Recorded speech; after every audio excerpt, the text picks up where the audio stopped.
I bet if you saw this content on your feed, you wouldn't be able to guess who's behind it. You won't love what you do if your workplace is toxic. Believe it or not, this is a project management company called ClickUp, and let me tell you what, they are breaking all the rules. I'm making social media for SaaS fun. That's like my mission. And these folks aren't just jumping on trends and randomly trying to make their content pop. They have literally brought on talent, have a writing team, and they're taking their comedy accounts very seriously. Is we want to be the Saturday Night Live for business comedy. Chris Cunningham, one of their founding members and the head of their social media marketing strategy, joined us today to talk about their unconventional approach to content, how creators can be and, well, should be a little more scrappy, and why he believes that their unique approach to content marketing will result in something, well, pretty unheard of. Because my big goal is 200 million in a month. In a month? That foundation. 200 million impressions in a month. This, my friends, is Chris Cunningham. Also, do y'all notice how I get more country the more excited I get?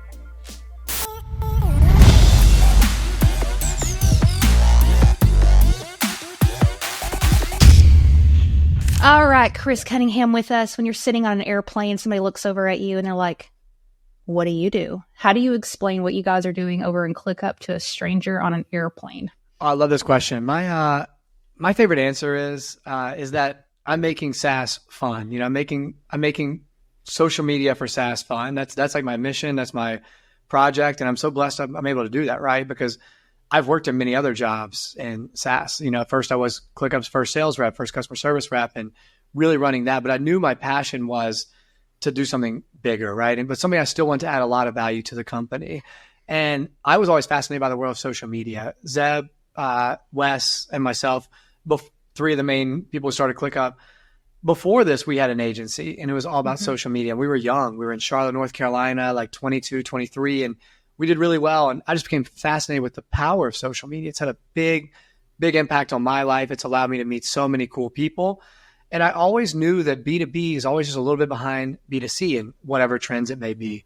So yeah, I think in short, my answer is I make content for SaaS really cool. And what we're trying to do at ClickUp is we want to be the Saturday Night Live for business comedy. Which is so cool. I absolutely love it. You know, when I was digging into you, your career, I had no idea kind of the track record before. It's wild. Like you worked at an event company for a while. You excelled at that. You were climbing the ranks there.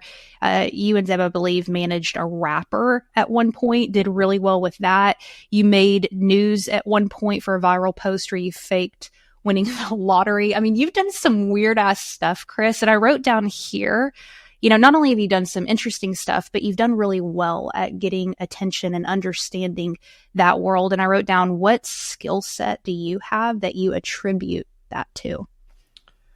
No fear. I think I have no fear of taking risk. I have no ego. And, you know, a lot of these projects or these things that you've seen I've went on, I you know, people could laugh at them or people could think that it's a stupid play. But I think I really followed my passion, had no fear with managing a rapper. Zeb and I just loved rap, you know, and we had a guy in college that was really talented and we were bored at school. They weren't teaching us marketing and stuff we thought we were going to use. So we decided to make our own play. And, you know, Zeb built a bot that would allow us to get online classes. We went on tour with Wiz Khalifa, Mac Miller, and that was a crazy experience, right? Faking the won the lottery, that was just a play to try to get more eyeballs on our rapper. I didn't realize it was going to blow up as big as it did. It was really insane what that did. But I think, again, I had no fear. I just wanted to try things and I have a lot of curiosity. So same here with ClickUp. Nothing's changed. I'm trying new things that no one else is doing that I feel are cool. And behind the scenes, you don't see all the things that fail, right? Not everything I do gets attention, but I have a very short-term memory. And I'm really not afraid to try these crazy projects. And sometimes they do fail. I've tried a lot of things in social media. And a lot of times it's really not failures, more just it didn't take off, right? Or it didn't become a consistent machine that we can keep using. That's the beauty of it is, as I start testing something, I don't spend that much money. If it does work really well, then I will spend more money and I will build around it. So it sounds like, you know, you're a risk taker. You know, you said you don't get the ego in the way. You're willing to try things. You're curious, but you're also really smart and calculated and a businessman. And I'm curious, like kind of reflecting over what you've done and how you approach future projects. What's the filter that you have now with crazy ideas coming in, and then which ones you actually choose? That's a good question. I think the big thing here is I use data. I really love data. I love dashboards and everything kind of tracking. So what I'll do is before I really put a lot, like there's ideas all the time, right? So I go with some intuition. I go with what I feel, what I've seen, but then I'll start testing, right? So like everything I'm doing right now is still testing. The HR guys was a test, right? That was a test to see if that does really well. And when it did, we've doubled down. But again, like everything in good content, it doesn't last. So I think as a businessman, you have to feel that intuition. You have to take a bet, but take the bet off of data. So before we started bringing on the HR guys and hiring them full time, we wanted to make sure that we could really grasp a lot of eyeballs, something that is very valuable to us. And that's what that HR Goes Hard really did for us. We realized, okay, we can get 50 million views off one video, and we've paid a lot more to get that kind of viewership, right? It's not that big of a cost. And then we found ways, then it's also getting the most out of what you do. So now that I found that works, okay, I'm not just going to make that content. I'm going to put them in ads, right? I'm going to put them bottom of funnel, and I'm going to have them sending videos to, clients who are close to closing. So I think that's a key, is getting all the juice you can from the squeeze, but taking a bet with data. I still tested with one creator, only paying him X amount a month before I brought him on full time, before I brought on a second creator, before now I pay for extra creators, sometimes even other people, producers in the writer's room. This has become a more, larger operation, but I didn't do that until I proved to everyone that I could get an ROI. Can you give some context what you mean by the HR guys? Yeah. So the HR guys are Luke and Adam. Luke is already a pretty big TikTok creator in his own right, just for a company called AdWorld. Never really created his own page, although he probably should soon. And then Adam was another actor, just an actor, really has such a really cool past. He was a stunt double for a magician in India, just a really cool story. And I feel like he was the perfect play because a lot of pressure was on Luke to get all these views every single time, to come up with every idea, to act everything out. And so I really felt he needed someone else. And we found Luke, we found Adam. So that is the HR guys. They now created this video, HR Goes Hard, probably the first real super viral thing I'd ever been a part of. And, then we followed up with a part 2, and then our part 3 tripled those views. I think the first one had like 20 or 25 million. Part 3 realistically got over 100 million if you really get into it, because it went viral in China on their YouTube. I mean, it was a different style of viral, and so much so that these guys now get noticed when we go to conferences. They get stopped in the subway, especially if they're together and they're in the outfits. But now I'm trying to build them into more. We just did a finance guys. So we'll see what they can really grow into. I want them to be more than just the HR guys. I want them to be very big characters in this business comedy space. That's cool. I got a bunch of really specific nerdy questions for you around just your approach to content.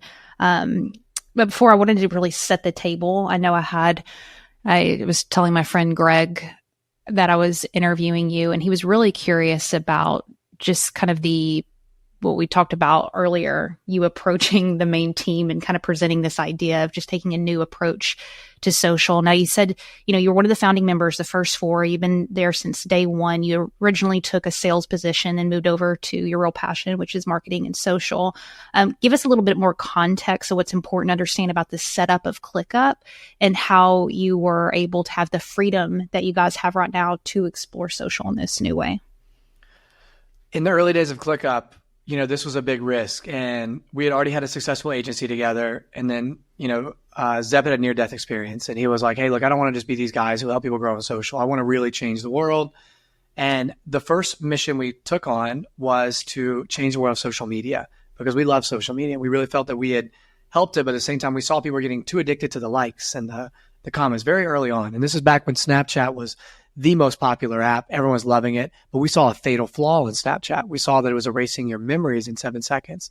So we decided to pack up our bags, drive across the country from Charlotte, North Carolina to Palo Alto, California, Silicon Valley, live in a house together, and build this new app called Memory, MIMRI, because we felt that your memories were the best part of your life, and that Snapchat was erasing that. And as we built this, I really felt that we were going to be the next Zuckerberg. We were getting a lot of attention. We were very, very, we had a very cool thing, and the app was great until Snapchat came out with Snapchat Memories, and we lost everything. We lost everything we had worked on, everything we told our family, our friends, everything we posted on social media we had worked on for quite some time, not to mention money. So from there, we really had to pivot. And the way ClickUp came about is that Zeb is really a tech guy and really a productivity guy always, and product genius. And he hated that all these product project management tools made you work a certain ways. They wouldn't work together. Some people used Asana, developers use Jira. Simple people use Trello. It was like a whole mix. And he hated it. So he just built our own tool. He's like, I'm not working on anyone else's tool. They can work on ours if they want to work with us. And we just called it Mission Control Center. So after we failed, we're living in a house in Palo Alto. CTO of Facebook lives over here. CEO of Intel is here. We become friends with them. And they're like, hey, look, maybe you should try this project management tool. Like no one really loves their tool. And we get the space is full of giants, but maybe you could compete. Like they're not really innovating a lot. And Zeb just really took that to heart. And so that's what we did. So for the next few years, he gave us a contract for equity, but we had to really put in this time. We had to work 7 days a week. We had to be very focused on the mission. That was what this came about. So I think, dedicating a lot of our years to something really probably allowed me to have the freedom because I've already put in a lot in this company. Right. I remember Christmas Day looking at Zeb and responding to emails, just be like, man, I really hope all this is worth it. We put in a lot of effort. We're not going to see our families. We put everything into this app.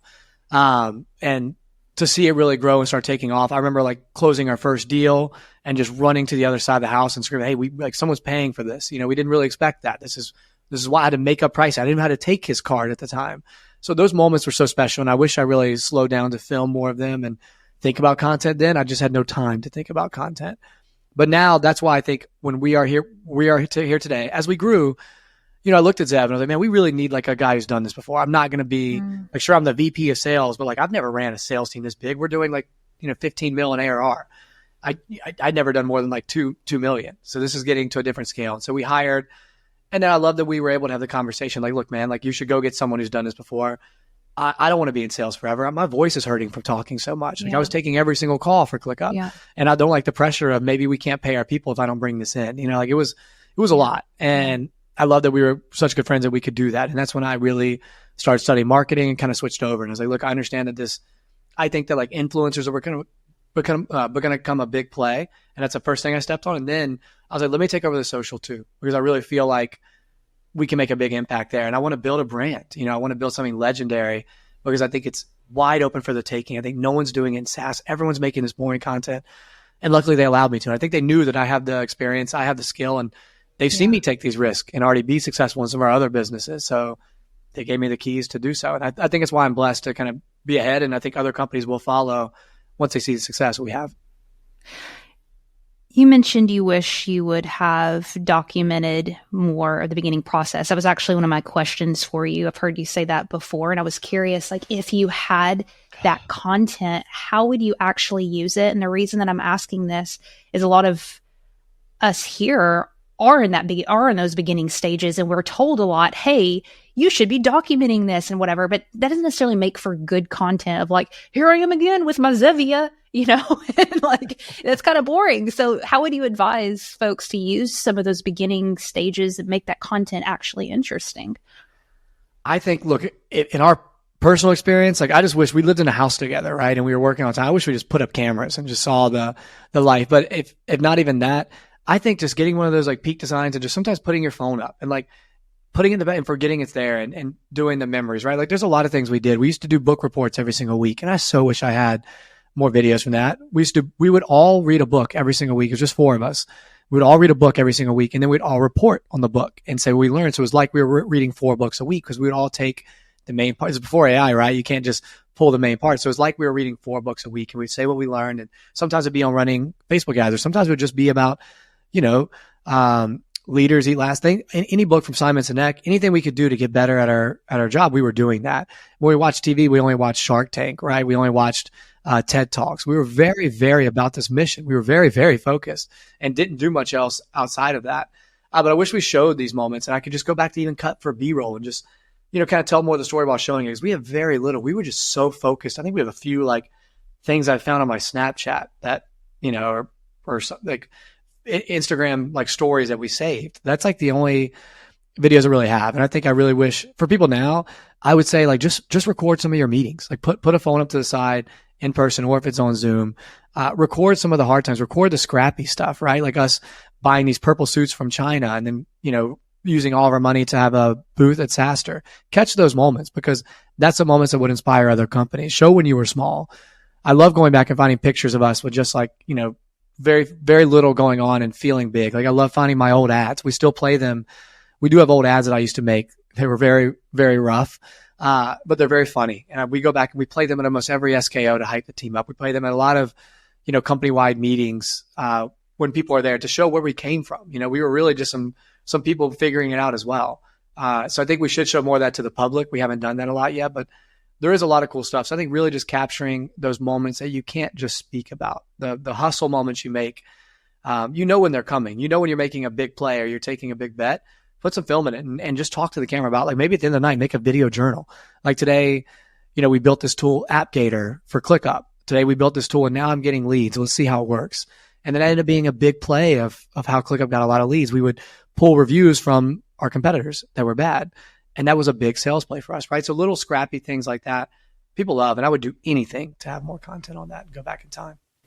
You said the keyword scrappy. I had that written down too, because that's a word that you really like. And tell me if I'm wrong on this. I believe one of the scrappy things that you did at the beginning was actually going to some of those bad reviews and like reaching out to people who had bad experiences from other apps and be like, hey, Janet, Chris here. This is exactly why we built ClickUp and going that route. I love that. And I was just curious, like, what other like scrappy things of beginner creators do you advocate for that maybe you did or that you wish you would have done or maybe you're still doing right now? You said creators or like plays? Creators. These are all creators listening to this show. Yeah. So for me, I think that's a great question. For creators, I really think you got to be scrappy and just start creating what you have. I think you got to validate your content, right? So I think you got to start posting consistently and just figure it out. You got to go through those rough patches of getting no views and not getting any shares and just really start diving in. But then you have to start thinking outside the box. And again, I'm not saying you have to have some crazy Sony camera. I'm not saying you have to have any of that. I think you really just have to start. I think you have to sit and take the time to think. And then you got to take a walk. You got to go play basketball. Yeah. Or you got to sit in your living room and just kind of lay on the couch and think and picture. Like start picturing what you think could be cool. You don't need to talk about it to everyone. I actually think the committee and stuff comes later. I think a lot of people really fight on this whole, like, a room of people can build better ideas, but I don't know if I think so. I think a lot of times your brain can go there if you allow it to, if you're quiet and if you're alone, because that is where you start getting scrappy. Then it's about how you execute, right? So I think you think differently. You find something deep in there that no one else can build, because that's something AI can't do. That's something that, group calls can't do. They can't go deep inside of your mind. And so you find something like that. Then maybe you go to a room and think, how can I execute this? I have this crazy idea, right? Like I have this idea that I'm going to bring back at some point called Pimp My Desk. I really want to bring back Pimp My Ride. It was my favorite show. I'm going to do it. I don't care if it's this year, 2 years from now, but I want to bring back Pimp My Ride. I loved Exhibit and going through. I thought that was a really cool experience.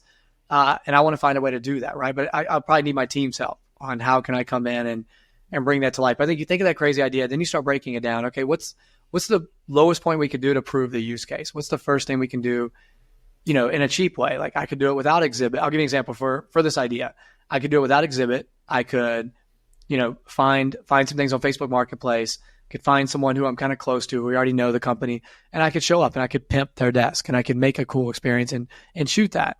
And then if we show it and it gets any kind of love at all, it's like, okay, that actually, there could be something there. Let's put a little more money to it and let's see how many views we can get, right? So I think you have your ideas, test it in a low cost way. I'll always preach that. Test it in a low cost way and then see if there's any interest there. I think that's the key of content. And what we do it all the time. We do it every single week. Every single week we're shooting something we know is going to do well, and then we're shooting something we have no idea is going to do well, but we're testing because just, HR Goes Hard is a great video, but it's getting less views now, right? People have seen it. So I got to come back with something new. I've got to always be testing. And I think that's like the phrase always for creators. We walk through the ABCD concepts. Yeah. I think that is a really interesting idea. And I have a follow-up question once you share what that is. ABCD works just like this. When you're creating content, think of it as the gold rush back in, San Francisco in those days. Everyone's searching for gold. And that's what content is now. Everyone's searching for gold. Everyone's searching for views. Everyone's searching for likes, for shares. And you will find it. You'll find it at some point in your own scale, but you keep searching. But what they would do back then is when they found gold, they would build a machine to get as much of that gold as they could. But where some companies and people would mess up is they would just focus on that machine and then get the gold. But eventually that gold runs out. And it's the same with content. Eventually that gold will run out. So that's why we have the ABCD formula. You're always creating. You're always trying new things, but you should keep creating A's because A's get you the most value, right? I already know that HR Goes Hard is still very well liked and probably going to get, around 1 million views every single time at a minimum. So of course I'm going to keep making that until it doesn't. But while I'm doing that, I can't just make that. I can't just oversaturate everything with it. So then comes in a B. And a B is when you see something that you've liked before, you see another piece of content, or you see an idea and you think you can recreate it. Like I could do that in my own way, not copying, but like maybe a format, maybe it's man on the street. Maybe it's, memifying something, just another type of content. Like, hey, I think we could try something there. Another just idea that you've had. Then you have C. C's are trends. I think you should always just hop on a trend. Don't be that company that only does trends, but hop on trends, put your spin on it. It's an easy way to get a lot of views, and you never know how much you can do. And they're kind of fun to do. And then D's are my favorite, because that is where you experiment with the unconventional. That is where you come up with that crazy idea when you're sitting on your couch or playing basketball that no one's thought of, that almost makes no sense, because that is what people love on short form content. They love something different. They love something that kind of almost stops the scroll, confuses their brain. And that's not the easiest thing to do, right? So you have to incorporate a D in there as well. And then the goal is to find more A's. The goal is that one of these B's, one of these D's, and really even sometimes a trend can become an A, and then you repost it, because you always want to be creating more A's. And if it's a good problem to have, if you have so many A's that you can only shoot those A's, then that's fine. But you still need to find time and still be having writers' rooms and still building up a backlog of other ideas, because you will run out. That's the ABCD formula. Great. So now that we have that context, let me go back to this idea of pimping my desk. Let's say you grab a desk, you try it, you put it out there or whatever. It doesn't pop the way that you think. Here's what I'm curious about. So that's a D idea to test to see if it can turn into an A. Where's the line with, like, I haven't refined this enough and I need to keep this as a D and keep testing it to move it into an A, versus, because there's like a continuum, and most folks sit on the side of like, I try it once, it didn't work. I sit on the other side where I'm the opposite extreme to a fault, where I'll do the same thing over and over until I'm dead. I will do it forever. You can see that through my feed. I'm doing the exact same video. I won't test anything else because I'm stuck in it. So I'm just curious how you kind of like, when do you let a D go? Because surely it's not the first time, because sometimes there's reasons it didn't work that have nothing to do with the idea. It's not the first time. We don't have like a certain rule, but it's typically, we have a lot of ideas coming in. We have a lot of ideas. So we do have to be a little cognizant of it coming in. I'd say we'll give it 3 to 6 times. I think we'll give it 3 to 6, but with real iterations, with, actual thought behind, with actual changes. But what I love about our team, and what I love what we'll do, if someone really believes in something, if someone's like you, Heather, and they're like, we need to keep trying this, if they believe in it, we will keep trying it with them. And that has worked for us before. There's been one idea that Adam had, and I think it was like the Mentos idea. And we tried it a couple times, it didn't work.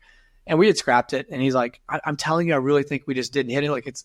And I like that we will listen. If someone feels passionate and they feel like we need to try it again, we will always do it again. We will always support that person's feeling. Anyone who's on our team, anyone who's in the writer's room, we will always give it a shot. Unless we just fully disagree. Unless we're like, hey, look, which I don't think has really happened yet. I think we will always give it a shot. It's worth our 30 minutes or whatever it takes to shoot it and keep trying in that spot. So if someone's passionate, we'll keep giving it a shot. But 3 to 6 times is kind of the spot for us. After 6, that's a lot of content time for us. So at that point, we'll probably move on or backlog it. Tell me if I'm interpreting this correctly. I'm assuming that the reason that you have separate accounts, Man on the Street, the comedy, the meme, and the regular ClickUp account, is just from a conversion standpoint. People are going to follow something that they know is going to produce consistent, the same type of content. And you probably have A, B, C, Ds within that style of content versus putting everything, all those ideas on one made feed. You got it. My logic is that, but also this is like a lot of people do still come to ClickUp to learn about ClickUp in the app. So I don't want to oversaturate with just a bunch of funny content. I still want to have my product content there. I don't want to ignore product content. I don't want to ignore value-based content. Especially a lot more of that is still saved for LinkedIn, where I think people go to, or YouTube. YouTube is where people go to learn about the product, right? It's like I don't need to really do short tutorials on Instagram. Not many people I know go to Instagram or TikTok to let me get better at this product, right? They still might want to learn a few things, and that's cool. We'll have some of those videos. But the overarching goal is that, yes, some people will follow ClickUp Comedy because they just want to see comedy, and that's fine. I don't want to bore them with our product stuff if they don't want to. I'll still get them at some point. I'm still getting awareness, and I can still joint post with ClickUp, and eventually they'll check. It's top of funnel. I'm setting a wide net. That's why I like having Man on the Street separate. But again, a lot of these pages, I'll still joint post with ClickUp. And then with TikTok, it's a little different. I can still just go in and repost from ClickUps if I want to hit our followers. But I feel like I don't want to over push. I want to learn those different audiences. And you can see that I've learned a lot of lessons. I've learned that a lot of people who follow ClickUp also follow ClickUp Comedy. ClickUp Comedy is over 100K, right? And ClickUp only like 240. So, I mean, it is validating my theory that a lot of people are just coming for funny content. That's okay. I want them to still enjoy it. I want them to get served something they don't want, because that's going to hurt my engagement on ClickUp in general. So I'll joint post it sometimes when it's a really good one. Other than that, I'll let them go to the page they want. Talk to me a little bit more about that. I actually had a question about the idea of like broadening the net, top of funnel, kind of the viral content, but also to still wanting to be specific enough where the right people find you. And maybe I'm thinking about this wrong, but you have a specific avatar that you want to be your follower. You don't necessarily want a stay-at-home mom who's never going to use ClickUp to follow you, or am I thinking about this completely wrong? The beauty of ClickUp is that anyone can use ClickUp, right? A lot of stay-at-home moms are actually some of our big fans, because it can be so simple, right? ClickUp can be very complex, or it can be very simple. It can just be a checklist for your grocery shopping if you want. I think we've really become. It's just, it was funny to use that example. I think ClickUp's main page actually has a lot of that. I think there's a lot of, I shouldn't say stay-at-home moms, but a lot of I think ClickUp's really good for those moms that are doing a side project and, getting their entrepreneurial. And I think we really push and help them and give them a lot of tools for that. And also it's like, we're the most affordable, right? I mean, we're the one that you can have ClickUp, and you can have email, you can have whiteboards, you can have docs. You don't have to go use 5 different tools. So it's a simple place in a hub for them. But don't get me wrong. Obviously, I think enterprise is a big thing for us, right? But to try to make content just for enterprise would never really go viral. So I think it's being very selective and still finding ways to, that's why I cast a wide net and let the middle of funnel and bottom of funnel go from there. Because I think if we're just making anyone laugh that's in the business world, then there's a good chance we can bring them in later with something a little more middle of funnel. That's why I'm casting it as wide as I can. That's why some of our videos are really HR. It's not like HR is the number one ICP for me. My ICP is really project managers, but we still make a lot of content towards project managers as well. But we still feel like anyone in business would get served this content. And that's kind of the guess there. I had somebody on the show a long time ago. They gave me the idea, the thought that, your target audience is less about a specific human and more about a shared problem, and to get really specific on that problem and not the human. And I feel like that's a little bit what you're saying here, because I just limited your product based off a stereotype that I have in my head. And you're like, who says how this product can be used? So if I become obsessed with the problem, and that's the target quote audience, not the human. Am I interpreting this right? So I just wrote that down. That was really cool. I like that term, not human, but more of a like not just going after a specific human, going after a shared problem. I think that's what it is. I think it's going after even just a shared interest, right? Even just a shared, work is funny right now. Work is different. People are remote. People use jargon all the time. People use these terms. So I think we're just trying to find a shared feeling. I care more about making people feel something. So mine is making them laugh. I really think that's great. So I share that feeling of laughing at the workplace. But then in our other content and stuff on LinkedIn, we'll still dive in. We'll give resources that people can use to be a better project manager, to be a better leader. Yeah. But we mix in still the funny content. So I'm still adjusting and I'm still figuring out. And I'm really working hard to find ways to bring in this funny content with the product. That is my next mission of the next few months, is to figure out how to do that smoothly in a way that doesn't hurt engagement, doesn't feel ad-like. So look out for that, because that is something I'm still figuring out today, and I'll be sharing as I learn, because I haven't fully mastered that yet. Yeah. Do y'all still test on TikTok first? TikTok always first. How come? Always first, because it's just, where else can you get that quick? We know. Sometimes Instagram might take 2 or 3 days for a video to pop. It really does. It could be a couple of days later for Reels, but TikTok I know. And so TikTok is just fast. It's quick. And it seems to give us the best, idea. But it's funny, because sometimes a video that doesn't do well on TikTok will do really well on Instagram Reels. And sometimes randomly Facebook Reels will be our highest one. You just don't know. So don't sleep on the Facebook Reels either. And then every now and again, one doesn't do well on any of those, and it's 6,000 likes on LinkedIn, which I consider a big success as well. So that's why I'm really kind of creating all kinds of different content. I keep posting it, a lot of different platforms. So it sounds like you still post it everywhere just to see. So why test on TikTok first if you're still going to repost it? Well, I'm not, if it doesn't do really well. Yeah, I'll still post on some. But sometimes I won't. Like if it just gets a really terrible reaction, I won't. But I think it's more just the formula we have. I think you're right. I'm still going to put it everywhere. TikTok is just, it's kind of formula we have now. We post on TikTok first. And then I'm not saying like if it just completely bombs, we'll still post it. Sometimes we might pull back. But I mean, like it might still get like, it might get 100K on TikTok, which is still solid. You know, it's not like I'm going to delete it. But then I'll go to Instagram and it might get 1 million. You just don't know. But now if we had one that got like 5K, which is pretty rare now, then I might be like, all right, we're not posting anywhere else. Like, that didn't hit, or we need to tweak that.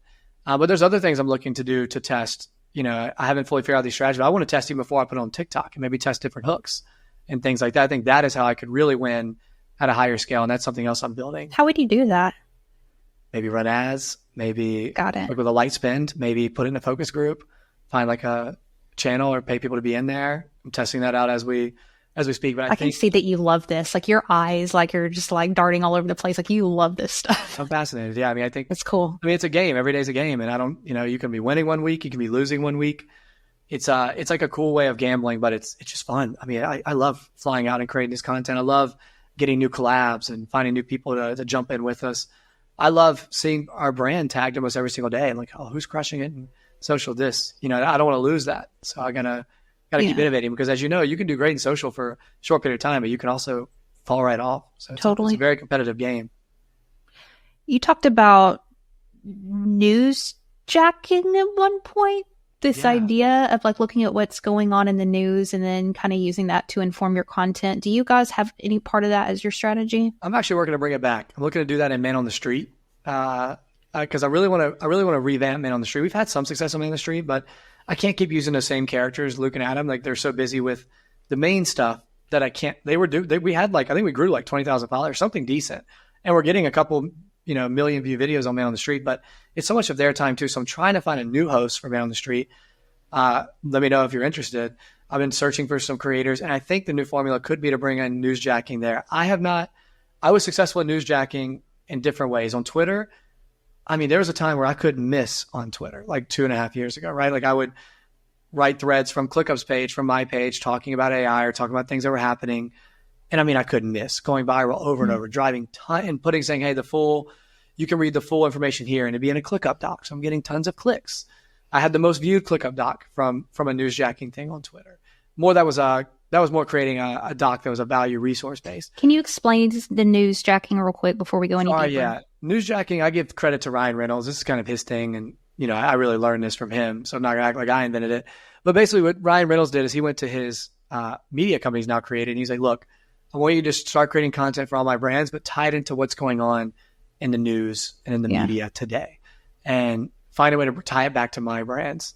And so they just started creating content. Oh, and that's where he built an entire agency off this. It's very successful. And what they do is they'll create content, whether it be funny content, whether it be informational content, but they find a way to take what's happening in the news and tie it back to the brands. And you got to be careful when you're a brand like ours. Like, I can't talk about everything in the news, but there is ways to do that. And I kind of had a hit on that for Twitter for a while and a little bit on Instagram and stuff, but I went more the funny route. But I still think there is something there. I still think there's something there, whether it be, you know, there's a lot of these news creators who create on news. And like, I mean, even me, like I get a lot of my news off certain creators who I like their perspective. I like the way they do it. I don't have time to go read through everything. So I think I'm trying to find a new age way as a company to keep people up with what's going on in today's world, and not talk about too much about my brand, but tie it back when I can and when it makes sense. Yeah. But I haven't mastered that one yet. So don't look to me as an expert there, but I'm not letting it go either. All right. You ready for listener questions? So we got quite a few here. Let's roll through these. All right. We have Mark. He said, can you share a rule breaking or unconventional marketing experiment you've tried that paid off or didn't? I know you've given a few. Do you have another one? Sure. Rule breaking marketing play. Let's see. An early failure I had was as we were getting big, or as we were starting to get a little bit of size in San Francisco, we had this big demo we were going to do at a conference for a bunch of developers. And we wanted to like shake it up and do something different, right? I wanted to take a risk. And Zeb was really down with me on this one too. He loved the idea. I had made this one. We had a rough Christmas one time where we all worked, and I wanted to do something to kind of bring everyone back up since they couldn't go home. So I shot this little like music video to an old rap song. It's called Nuck If You Buck. And I made it to ClickUp. And it's called ClickUp to Keep Up. And it just really got everyone excited. And they really liked it. They're like, man, this is actually really good. And so I don't think it was either mine and Zeb's or a group of us were like, why don't we find a way to like play this at the development presentation?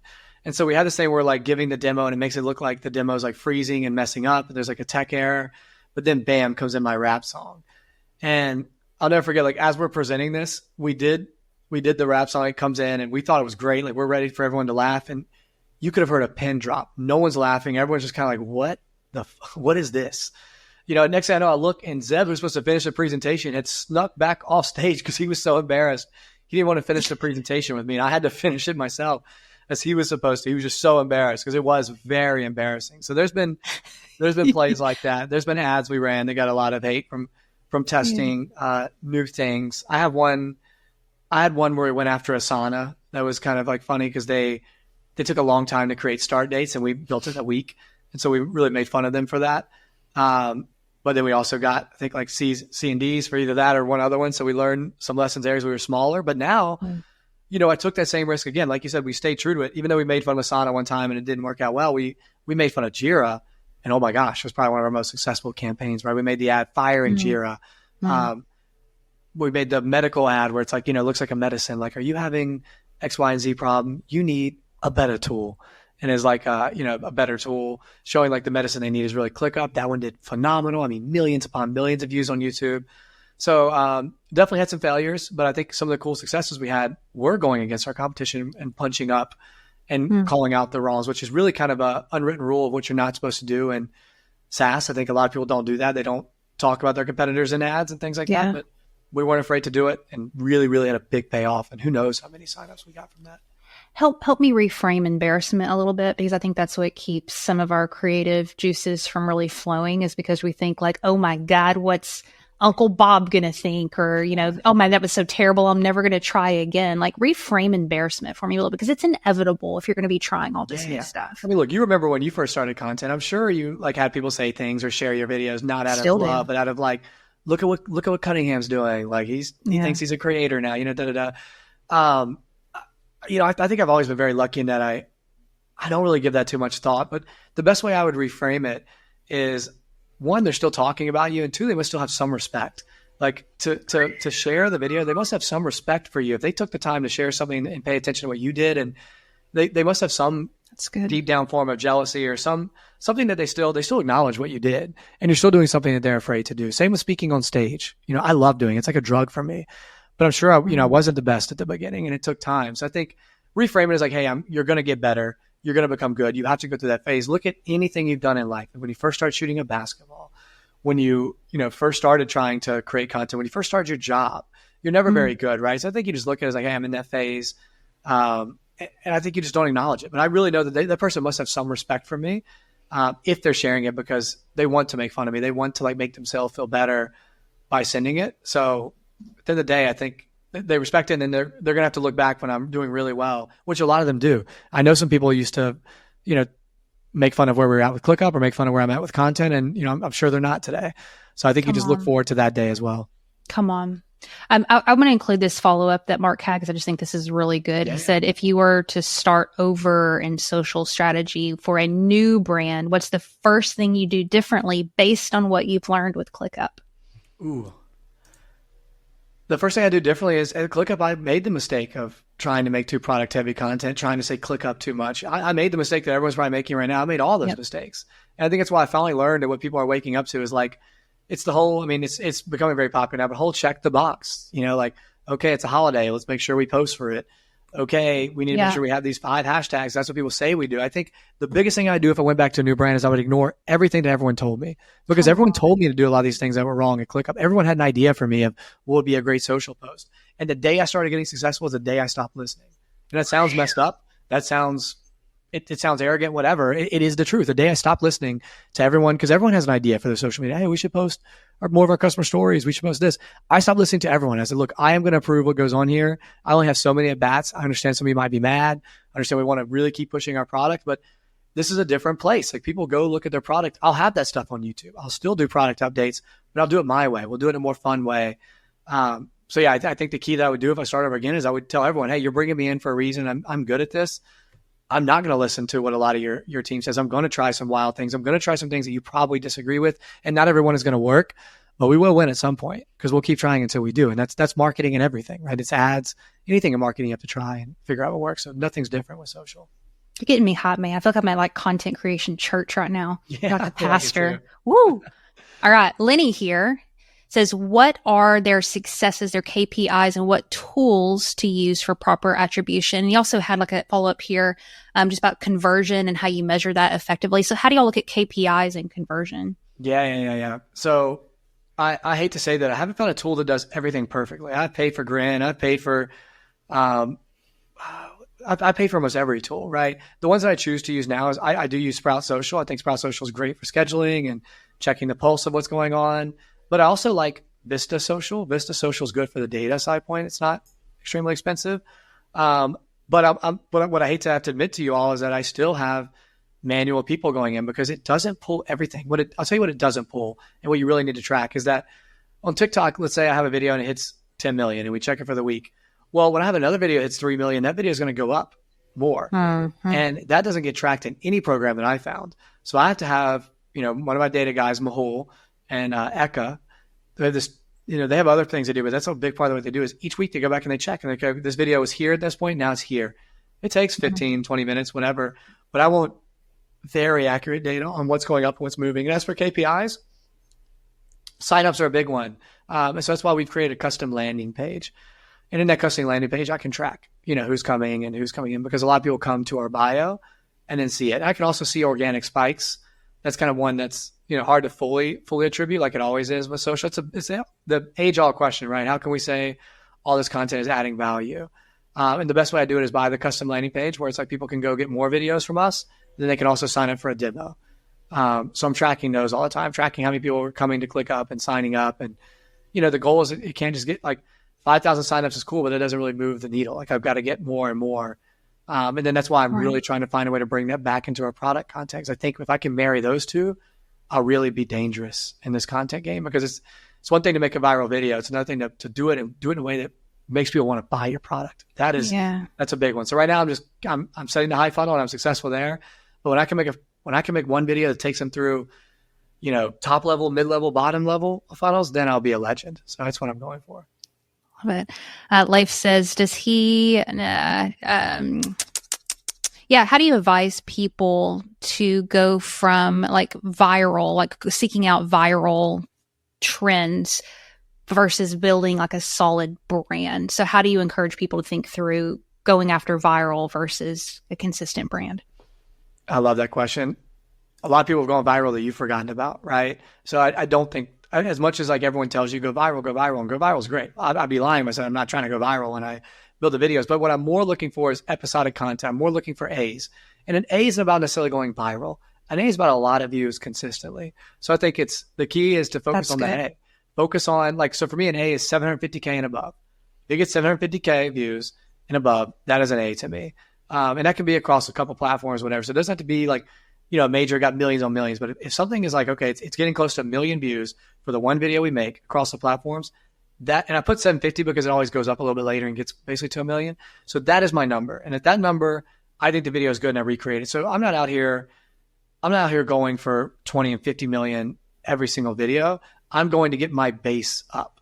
And I want to get, I want the average of my videos to be around 750K because every now and again, if I'm creating good content, one of them will go hit 20 million again. Yeah. So I'm not focusing on that. If I did, we'd be sad every week, right? It's very hard to hit 20 million every single week. I'm still getting pressure to hit that all the time. But the thing is that our numbers are still going up consistently because my big goal is 200 million in a month. And we got to like 160, but we've dipped back down. So in a month? That foundation. 200 million impressions in a month is what they want me to get. And I'm going to find a way. But now we're at like 110 or something, right? But I'm slowly building it back up. I have a new show I've created called Almost Quitting Time. I'll send it to you after so you can check it out. So I have more coming out. I have more coming, more pages. I'm really going to ramp up Man on the Street.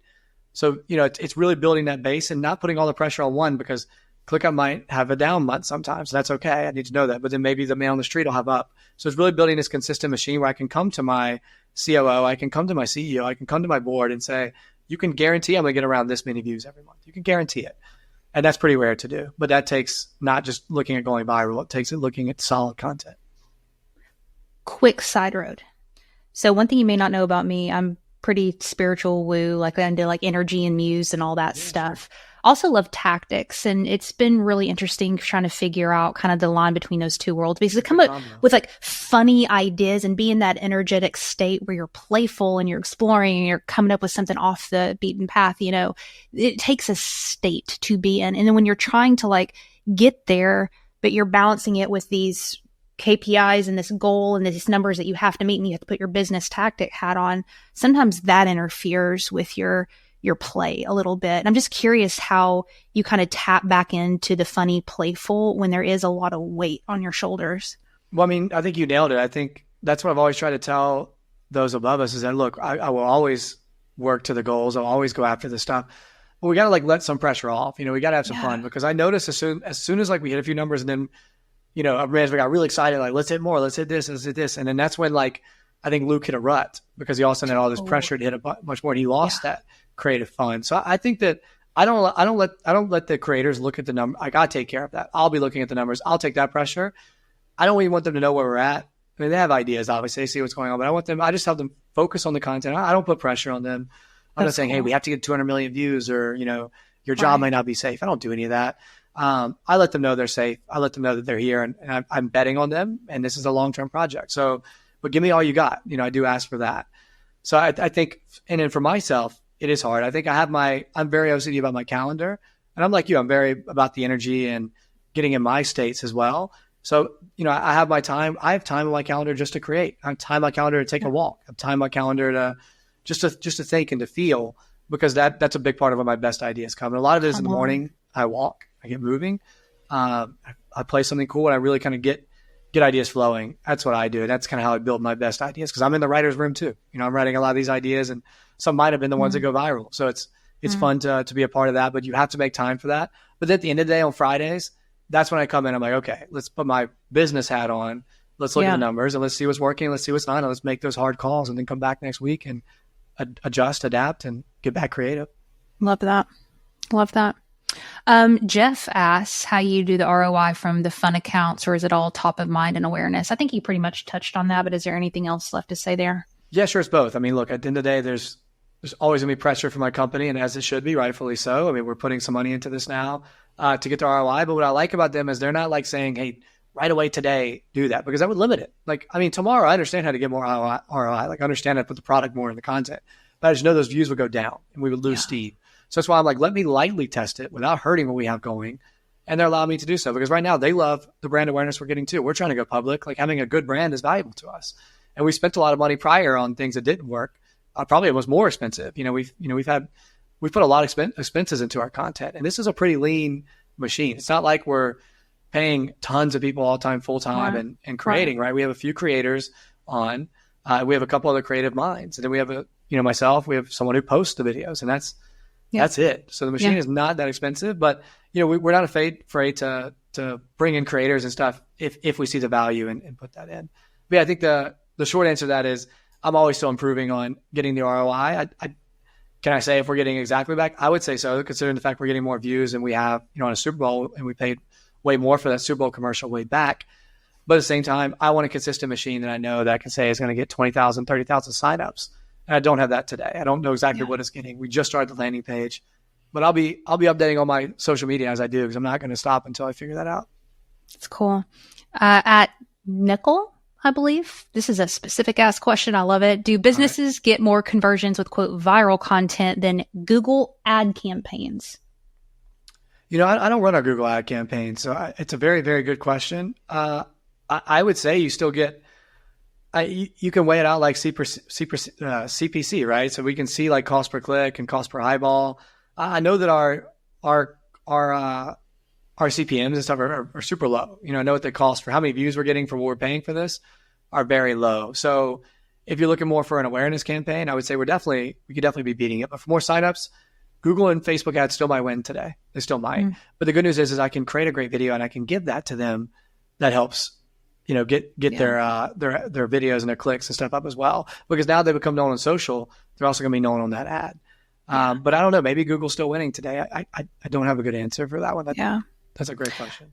Elaine says, how do you know when to move on from a marketing tactic and when to keep going? Can you predict what will work and won't work? What won't? By the way, I love ClickUp. I use them daily. I think you touched a little bit on, testing a marketing tactic and so forth. But is there anything else you wanted to share in regards to that? I love our users. I appreciate you. I think the big thing for me, you don't know. You don't know. Like anyone who says they know is lying. Like I will say this. Come on. When the idea HR guys came into HR Goes Hard, when that came into the writer's room, I knew that was going to be good. Like I knew it. As soon as he read it and presented it, Adam was his idea. I was like, wow, this one's good, but I'd be lying if I knew it was going to get 40 million and 100 million and whatever views on these videos coming up. So you don't ever know. And that's why you do have to test. And then how do you know? I think the 3 to 6 times is a good rule. Like if you really tried something, and again, not just 3 to 6 times quickly, like put in a real video, put in real content, put in real effort. And if you're not seeing it pop, if you're not even seeing some good comments, shares, or people really getting behind it or getting excited about it, it's probably not there. You can only revamp something, but so many times, in my opinion. Now, if you're really passionate about something, stick at it. But for a machine like ours, I can't just keep at the same video for a while. I have to find something that works. So I would switch off at some point. 3 to 6. It's the last one I'll take from this. But Shelly asks, I love specifics. How would you go about marketing and messaging to parents of 9 to 16-year-olds? Ooh. Isn't that fun? Just like total switch. Like, how would you target as that specific of an audience? It's the opposite of what I do now, but let me get my wheels turning. What I would do is, it's something I almost taken back from what you heard from a former guest. I'd like to know who that was. I think you find, you don't just speak to like just parents. What's the problem parents have, right? What's the main problem they have, right? So from 9 to 16s, I don't have kids yet. I'll figure this out at some point, but I believe that's when they're starting to talk back a little bit. That's when they're starting to get their own personality. Do you know? Okay, it sure is. It looks like it to me.